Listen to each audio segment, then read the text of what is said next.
Job चाहिए? जरूर, लेकिन इस बार कुछ हटके है, so stay tuned.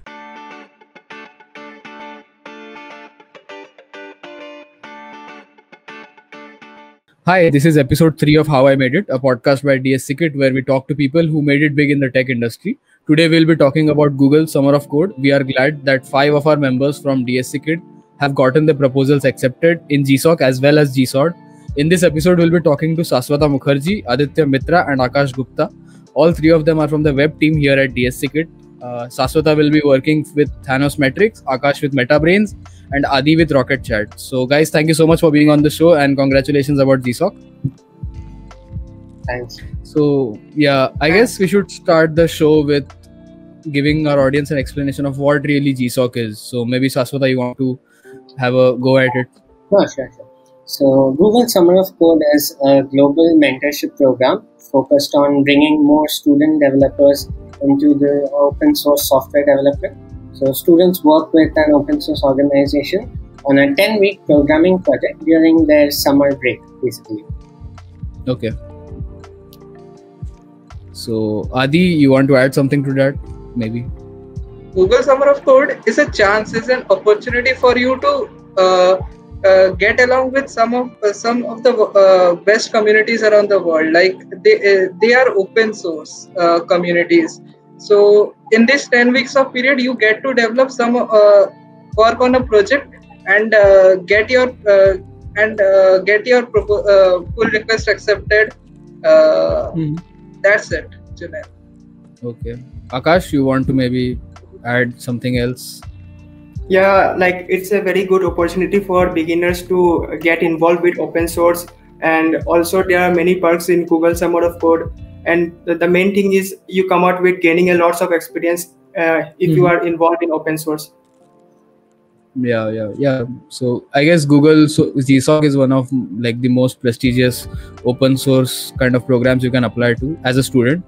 So now I would like to start the discussion about the organizations you guys got selected in. So Akash, I'll start with you. Can you tell us a little bit more about what your proposal was, and most importantly, like what your organization does actually, like MetaBrains, what it does, and what your project will be? Yeah. So MetaBrains is a non-profit organization. It focuses on making data available to the public so that they can be accessed and used in different ways. Like MetaBrains has many projects like MusicBrains, BookBrains. In MusicBrains, you will get the information about the music related stuff like the singer information, the releases, and in MusicBrains you will get information about the journals and publications, etc. What about you, Saswata? Like, can you tell us a bit more about Thanos Metrics and what it does? Yeah, so I've been selected basically under Cloud Native Computing Federation for the Thanos project. So CNCF, or Cloud Native Computing Foundation, serves as the vendor-neutral home for many of the fastest-growing open source projects like Kubernetes and Prometheus. And basically, it hosts a lot of the critical global technology infrastructure. And Thanos is basically, it provides a global query view on Prometheus and makes Prometheus highly available with data backups and historical cheap data access as its core features in a single binary. It's a CNCF including project. So, yeah. So Adi, what about you? Like, what exactly does Rocket Chat do? Like from the name itself, you can understand that is a chat platform. Like and since GSOC is an open source project, focuses on open source project, it is an open source organization. So you can think of it like Slack, one of the most popular chat platforms, like Slack and Microsoft Teams. But the problem with that is that they are closed source. And when you work in organization like a bank or something like which needs high security to their data, so you cannot rely on these closed source because you do not know what they do with their data. Do with your data. So Rocket Chat solves this problem by proposing a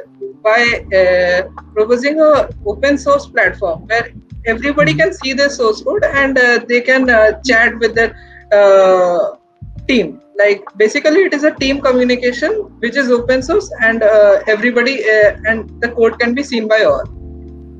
Okay. So I guess that's a good variety of kind of projects you guys will be working on, because Saswata is more focused on cloud deployments, Akash and Adi are more like tooling and kind of that kind of stuff. Right? So my next question would be like, how did you choose this project? Like, did you go through a kind of maybe a short list or a checklist that, okay, this is what I'm interested in and maybe I'll pick this project? So maybe Saswata, you can give us your story about how did you choose this project? So around the end of February, I kind of started researching what other projects were there that I could contribute to in CNCF with some React and some backend expertise, and with the goal in mind that maybe I could transition to some sort of distributed systems or observability kind of code base. And I found Thanos. So there I managed to make a few contributions and came across this particular issue about documentation automation, and I found MDocs, which is my actual GSOC project as well. Okay. And managed to make a few contributions to that, and pretty soon I was hooked in. So I'd say that I get a kick out of contributing code and knowing that there are people who are using that maybe in production and are finding that useful, and this project seemed to check all those boxes. Okay. What about you, Akash? Like, how did you choose MetaBrains? So as I am from web domain, so I was looking for some web-based projects. So I went to the GSOC website and filtered some projects related to web. Then there I saw this organization called MetaBrains. It had many projects related to web, and one of the project was BookBrains. So the required skills were matching with my tech stack, and also some of the tools like which I was not familiar with. So I saw an opportunity to learn those while contributing to BookBrains. So I thought I should go with it. Okay. What about you, Adi? So it's actually I will tell it short. Like what happened was back in December starting, like I was somebody like I thought that I should not waste my summer and should do something productive. So I went to the Summer of Code site. Like I knew that GSOC is there. It will help me utilize my time in the summer break. So I went there. So I searched some of the organizations. So first I searched those on based on JavaScript, because I wanted to do something on JavaScript. Secondly, I also researched on I searched on Python based, like, and when I eliminated my choices, two of them were remaining. Like first one was RocketJet and second one was Zulip. But as our exams and all were approaching, like everything was near, so I couldn't devote time to both of those. So at the end of January, I ended up giving more time to RocketJet, and you see, like the reason why I chose RocketJet was like the stars in the repository, the stars in the repository and the users, like they are used by so many users around the world. So like they have 30k stars. Like if I want to contribute, I will contribute there. So that was something like which I wanted to do. So eventually I started making pull requests, like all what Akash and Saswata said. I get, like as Saswata said, real tools that are actually used a lot really motivate to kind of contribute and give your fair share of help that you can to that community. So I'll start with Akash with this question. When did you like start preparing? I guess I don't think preparing is the right word in this context. Like when did you start kind of planning that, okay, I have to progress towards making some contributions to this kind of repository so that I can maybe have a chance at GSOC? So what was your timeline of kind of preparation / planning? Akash? So for the GSOC purpose, I started contributing from January end. As the organizations are not announced at that time, so I visited the GSOC website and saw the previous year accepted organization. There I saw this organization called Elastic. It has participated in GSOC 20. So I talked to them if they were applying in GSOC 21. They said yes, they will be applying. So I started contributing to Elastic. I made decent contribution in Elastic for almost 2 months. I contributed there in Elastic, but unfortunately, when the organization were announced, Elastic wasn't selected. So Oh. later I had to change my organization. So I have to choose MetaBrains and started contributing to MetaBrains. And also, like before submitting my proposal, I made some decent PRs in BookBrains. So it has really helped me and accepted my proposal.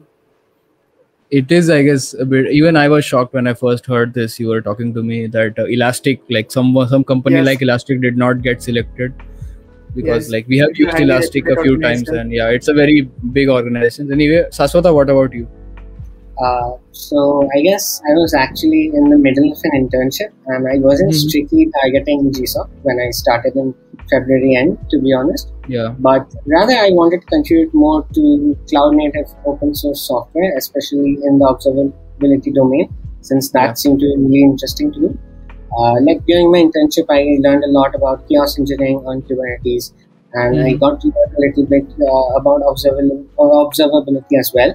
So that was kind of what I was exploring. But I did find Thanos then, and over the course of trying to contribute, I did get curious about GSOC, and if at some point I could apply for it by submitting a proposal. Fortunately for me, the Thanos community really has strong mentorship going on, where they mentor students not only from GSOC but from LFX internships, CNC internships as well. And I was able to apply this year. So one piece of advice that I'd like to give here is that don't start contributing to open source with a particular event in mind, something like GSOC or Hacktoberfest. Because what happens is that this creates a lot of spam PRs and issues, even spam comments, and this becomes a huge pain point for maintainers. And this mostly comes in from the Indian community in general. So just don't spam, but try to do this in the spirit of open source, and you'll probably succeed. Yeah, I agree with that whole spam idea, because as you have seen this year in Hacktoberfest, a lot of this happened, that they were just for the sake of t-shirts, people were spamming bad PRs and maintainers were very upset. So Adi, what about you? When did you start planning / preparing for GSOC? Actually,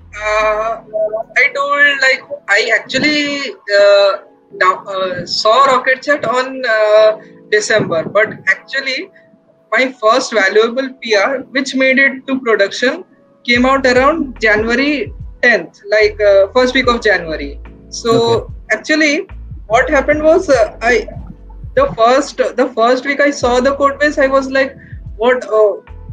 I could not understand a single line of code there. What was the code written there? So I managed to understand. I took my time. I waited. I saw some of the issues that I could solve. So I did not directly talk to the mentors. What Rocket Chat does is that they put out a separate channel for us to communicate with the Rocket Chat with those who want to get to GSOC 2021. So there was a group called GSOC 2021. So I joined it. I talked with those who were there. I asked for their help, and they were really helpful. And they were getting the PRs merged, and I hadn't contributed a single PR. So I was feeling depressed. Then suddenly what happened was a very long PR of mine got accepted, and that became the boost of me. So I then started making other valuable comments. That's how I started. Yeah. So I guess I can follow up on this exact question, that can you guys go in a bit of technical details of what exactly was your first contribution? Adi, maybe you want to talk about it first. The first contribution of mine was actually it was a database problem. It was a problem with Mongo. So Rocket Chat uses the stack Meteor and Mongo. So the problem was that there was a sorting problem. So So what I wanted, so what the problem was that in their admin panel section, the users were not listed in an alphabetical order, like in a per alphabetical order.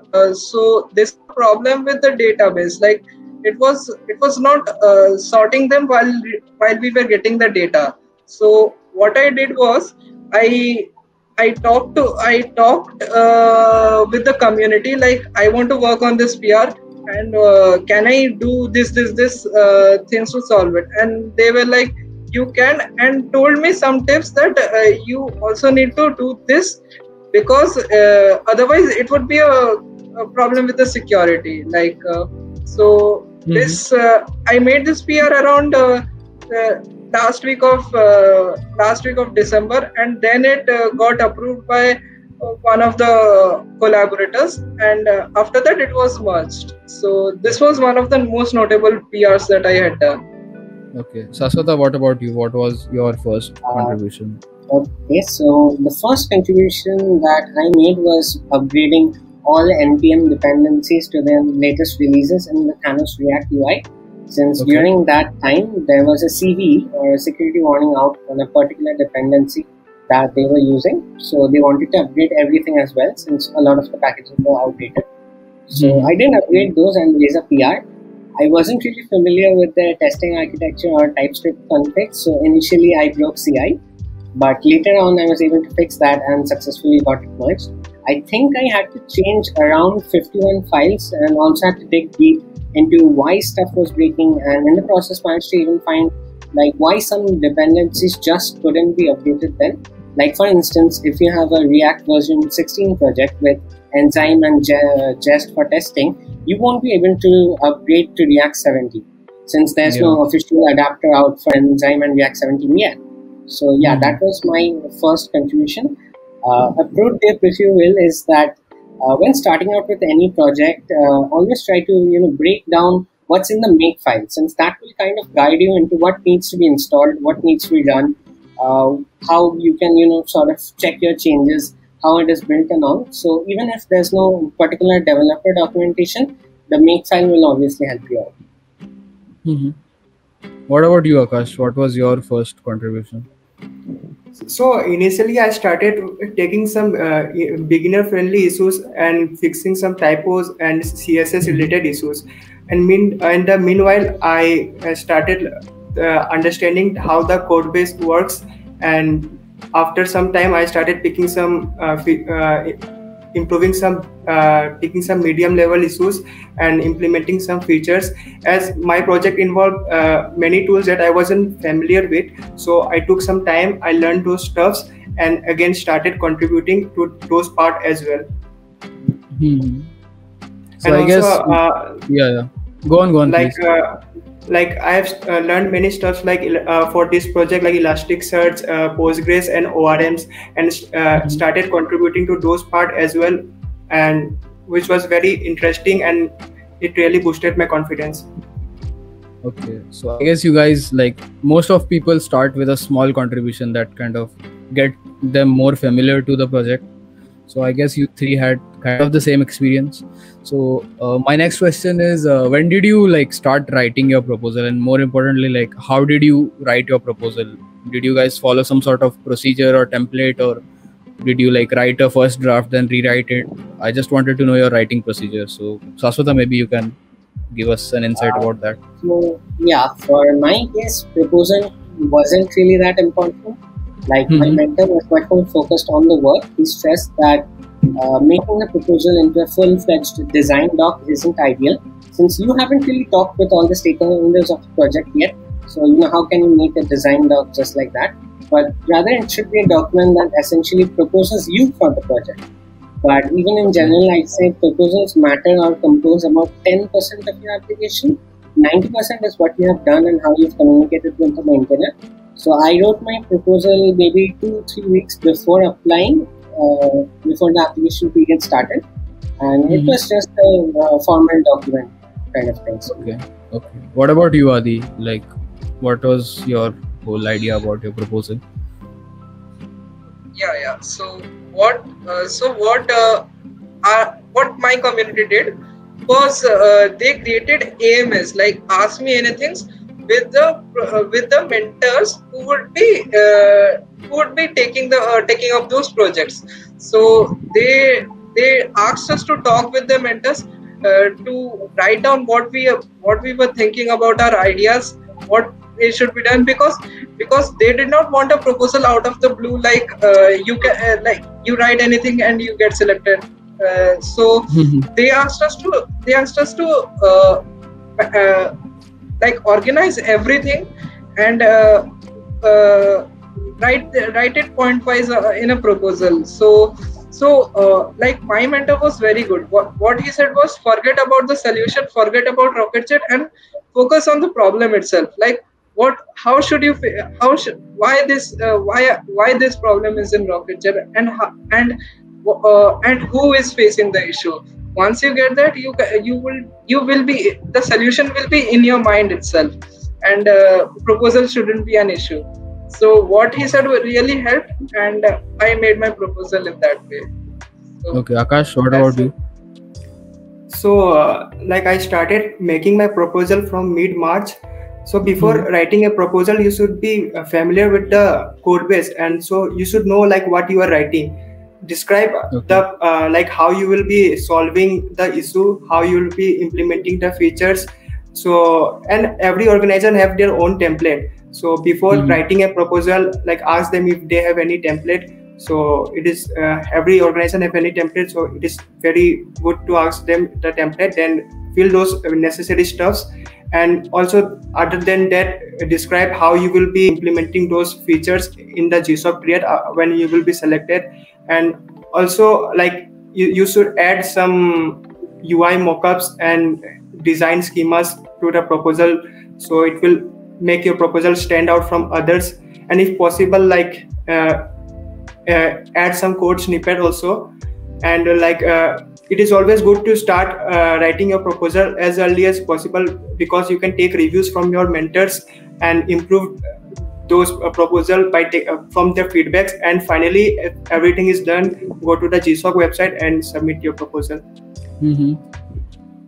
Okay, how often did you guys like talk to your maintainers? Because as you were saying, like we were constantly doing back and forth with the maintainers. So I'm just curious, Akash, like once a week or maybe how many times a week kind of did you guys? I used to talk oftenly with my mentor. Like मेरा mentor से ज़्यादा like IRC channel में बात कम होता था और GitHub पे ज़्यादा बात होता था. So I was like continuously contributing to the project. So taking reviews from the mentor and other maintainers. So GitHub पे conversation हो जाता था mentor से, like how to do this, how to do that. So I was in good touch with the mentor. Yeah. What about you, Saswata? Like, was it very different or? No, I talk with my mentor around daily. I'd say mostly on the CNCF Slack, and even if it wasn't directly on Slack, it was on PR reviews and back and forth on PR.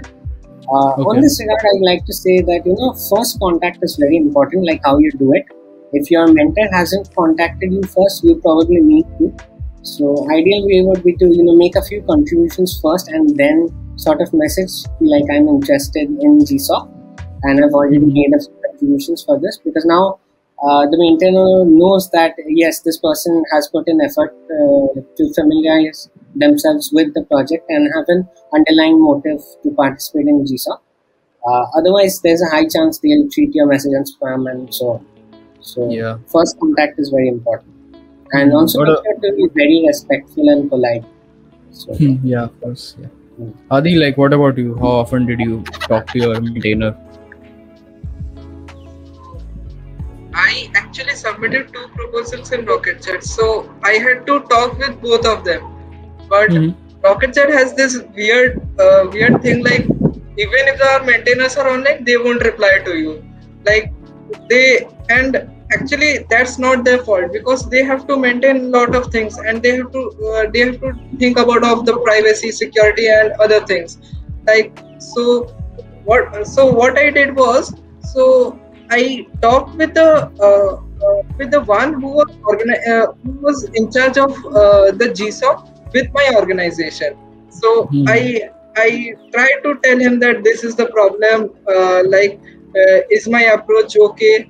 So he told me, and his replies were fast. So and he was very helpful. So that was one thing that I liked the most.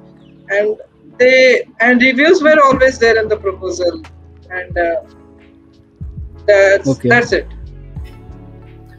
Okay, so so that's interesting. So I guess constant communication really helps in terms of getting to know the maintainer and helping so that the maintainer knows you and what your interest Also, I would like to say over communicate, since this is mostly a remote and asynchronous workflow, right? And who you are interacting with needs to understand your context, like where you're coming from. So definitely over communicate, but don't spam or don't be disrespectful. So yeah, definitely. I wanted to go over, like, most of the time there is always this one kind of contribution you make that gives you a really good performance, or I guess motivation boost. So we can think of it as a eureka moment, I guess. So what was your eureka moment like in this whole journey of like starting around January or December, whenever, and then all the way up to summer? So do you have any eureka moment as such, or was it all simple and easy? Akash, maybe you want to share any such moment, that one contribution that gave you a lot of confidence and motivation that, okay, I can do this now, this is something that I'm capable of. Is there any such moment you want to share? Like one moment I would like to share is that when I submitted my first pull request at Elastic, like I wasn't certain if this fixes the problem. I wasn't sure, and the Elastic code base was so huge, like I was having really trouble to understand it. Like after submitting my first pull request, like I gave up, like Elastic is not for me, I should search for some other project and contribute to some other projects. But like after a week, I got the GitHub notification that my pull request has been merged. Like it really I really felt motivated, like, and boosted my confidence. So like I wasn't like expecting it would merge, so I didn't stop there. I made some more pull requests and solved some more issues, and like gradually keep on going, and I made some decent contribution for 2 months in Elastic. Yeah, that's great. Saswata, do you have such story as such? I don't think I can point to any single thing I did as a eureka moment. Rather, the entire journey has been a string of such moments. But still, something that I'm really proud of would be this one particular PR I made, which adds in TLS and basic authentication to Thanos. So I found this issue which asked for adding TLS to all Thanos APIs, since Prometheus added in January, and Alert Manager also got TLS recently.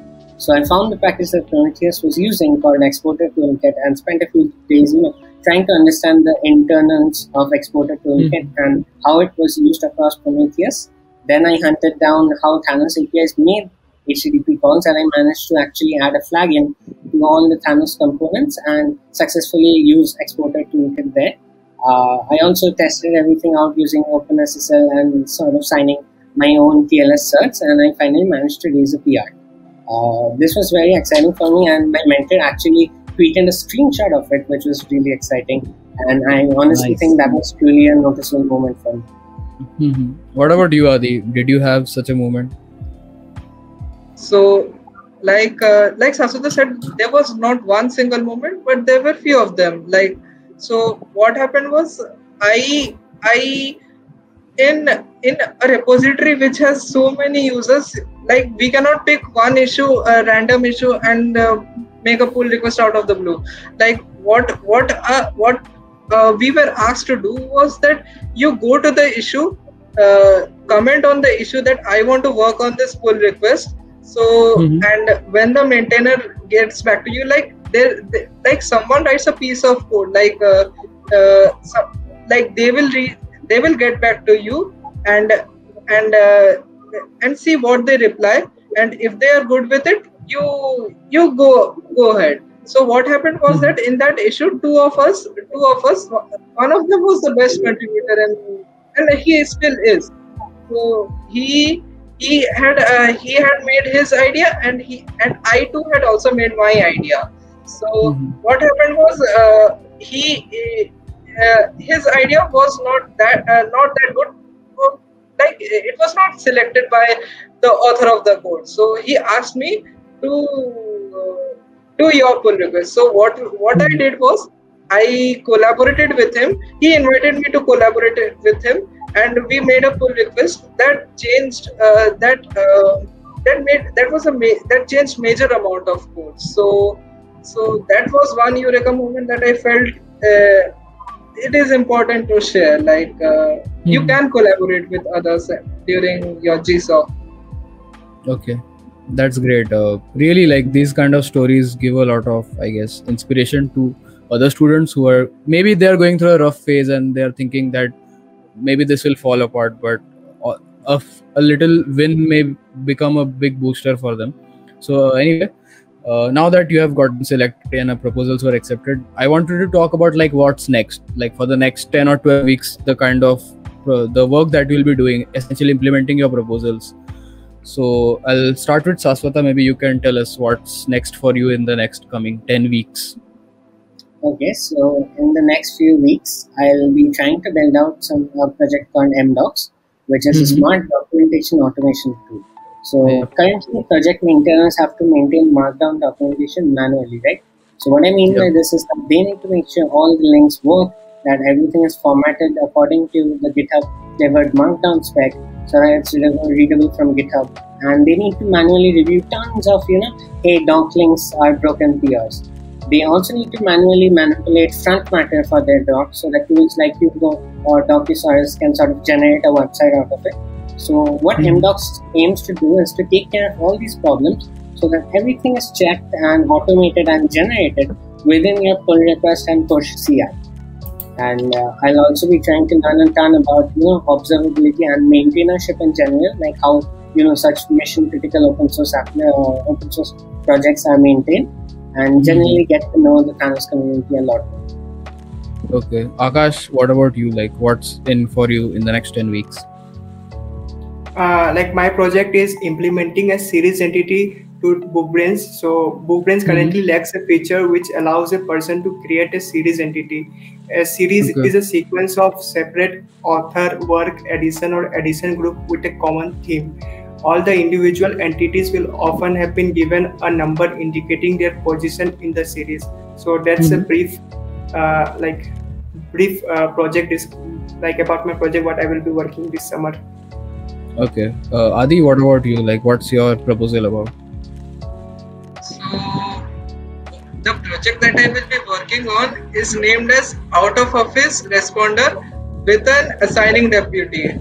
Like this, the name is long, but I'll explain it. Like what happens is that many of the open source chat platforms, they lack one feature. Like when somebody is out, when somebody is on a vacation or a medical leave, he's not at work. So the problem is that when he is mentioned and DM'd and for an immediate response, no response comes out, and we don't know what is happening. Like the team doesn't know what is happening. So to avoid this kind of situation, the project aims to build an responder. Like it is very similar to the Gmail responder. Like when somebody we can schedule our incoming and incoming and outgoing dates of our till when our vacation ends, or like so. You get an automated reply once you reply to such a person who has turned on his vacation responder, right? So that's what Out of Office aims to do. Okay, so that's exciting. Like all three of you will be working on very different problems. I'm sure you're very excited to begin. I think you might have already begun work on whatever your proposals are. So we did some polls on Instagram and other social handles to kind of get some audience questions. I'll go through them right now. Maybe you can give your answers to those, and I'll just pull this up. So I guess the very first question was about how do you make sure that you are consistent with contributing to repositories in open source. So maybe Saswata, you want to give some insight to that?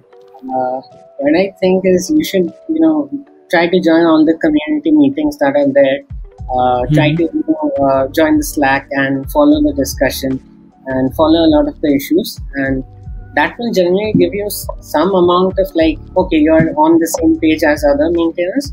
But as for consistent contributions, even maintainers don't have that. So definitely don't think about like PR rates. Like, yeah, I need to make 5 PRs in 5 days. No, not like that. Nothing like that. Yeah, is advisable. definitely. So another one was from, I guess, _Oprah. If one didn't get selected in GSOC, suggest other ways to contribute in open source. So Adi, maybe you can want to answer that. Other ways to contribute, like there's always the next year. Like it's not finished for you. Like you can always try for the next year. And not only that, right, what some organizations do, like what I have seen is that if you are a contributor and if you had applied to the project and you did not get selected, so because it might be the case that Google rejected the project. So what in that case, the community itself, the organization itself sponsors the project, and you can join it. My organization has this Rocket Chat Summer of Code. Another one is like Zulip, that has Zulip Summer of Code. So so it does not want to leave those best contributors who contributed but did not get selected. So other things are there. Yeah, Akash, you want to add something to that, maybe? Like if you are not even selected for GSOC, that doesn't matters. Like open source is not about GSOC. GSOC is just a program. So like you will get many more opportunities. Like there are many more open source programs, you can apply for them as well. And doing open source contribution is like doing for the community. Like take it as an opportunity to learn and also grow together. It is not like getting selected to GSOC. Yes, that's it. Yeah, definitely. Another one was, what would you consider more important, GSOC or an internship? That's weird. Saswata, you want to answer that, maybe? So I don't think these two things are comparable. Like one is a mentorship program while another is an internship program. In an internship program, you're expected to learn but also sort of work. But over here, you're going to receive serious mentorship in the form of code reviews, meetings, and community building, as well as contributing some useful code to an organization. So these two things aren't really comparable. So, yeah, exactly. So I guess we should wrap this up. And one final question, as always, is like, what advice would you give to juniors or any student who is trying to get into open source, maybe into GSOC? So Akash, do you have any advice for the newbies? Yes, one advice I would give, like be consistent, talk regularly to your mentors.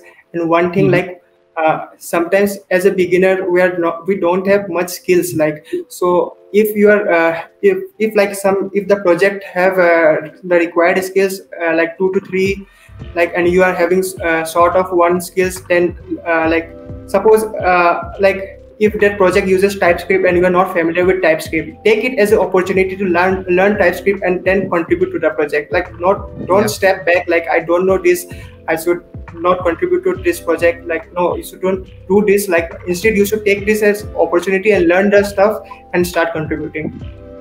What about you, Saswata? What piece of advice would you give?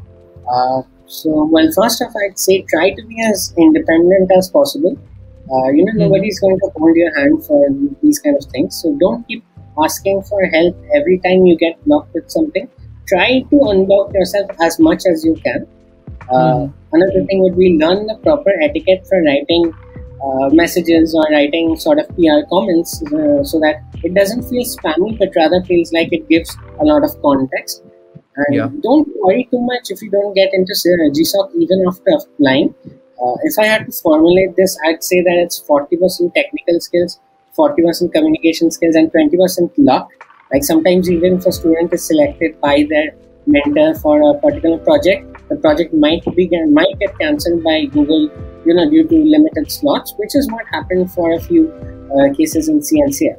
So it might be really depressing, but don't give up and try to keep on contributing as much as possible. And lastly, just enjoy and be passionate about what you're doing. Learning and being able to apply that knowledge somewhere, maybe in production, is really fun. So yeah, have fun and enjoy. That's what I'd say. Yeah. Adi, what about you? Would you like to give any advice?